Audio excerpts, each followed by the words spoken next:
brought you by Silver Pumps and Motors.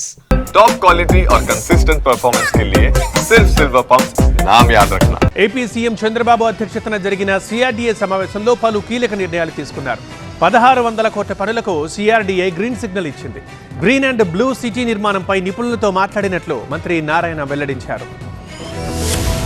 Amaravati వేదికగా ముఖ్యమంత్రి చంద్రబాబు అధ్యక్షతన సిఆర్డీఏ 49వ సమావేశం జరిగింది. గవర్నమెంట్ కాంప్లెక్స్ పరిధిలోని 1450 ఎకరాలలో మౌలిక వసతుల కల్పనకు 1052 కోట్లతో టెండర్లు పిలవడానికి ఆమోదించింది. దీని ద్వారా ఐకానిక్ టవర్స్, అసెంబ్లీ, హైకోర్టు, ఎమ్మెల్యేలు, ఎమ్మెల్సీలు, అధికారులకు సంబంధించిన బంగ్లాలు, నివాసాలు నిర్మించనున్నట్టు ప్రకటించారు. స్పీడ్ యాక్సెస్ రోడ్డును నేషనల్ హైవేకు కలిపేందుకు 682 కోట్లతో టెండర్ పిలవాలని నిర్ణయించారు. దాంతో పాటు అమరావతిలోని 217 కిలోమీటర్ల పరిధిలో గ్రీన్ అండ్ బ్లూ సిటీ నందు 30% గ్రీనరీ ఉండేలా చర్యలు తీసుకుంటున్నట్టు వెల్లడించారు. మరోవైపు ఉత్తరప్రదేశ్ పర్యటనలో లక్నోలో రివర్ బండ్ కట్టారు. అక్కడ సాలిడ్ వేస్ట్ ప్లాంట్ ఎలా ఉన్నాయి అన్నదే అధ్యయనం చేశామన్నారు. యూపీ అధికారులు కూడా ఇక్కడికి వచ్చి సాలిడ్ వేస్ట్ ప్లాంట్ పై అధ్యయనం చేయనున్నారని మంత్రి నారాయణ వివరించారు. ఈ యొక్క అమరావతి క్యాపిటల్ సిటీ 217 చదరపు కిలోమీటర్లో 30% ఏరియా గ్రీన్ అండ్ బ్లూ పెట్టాం.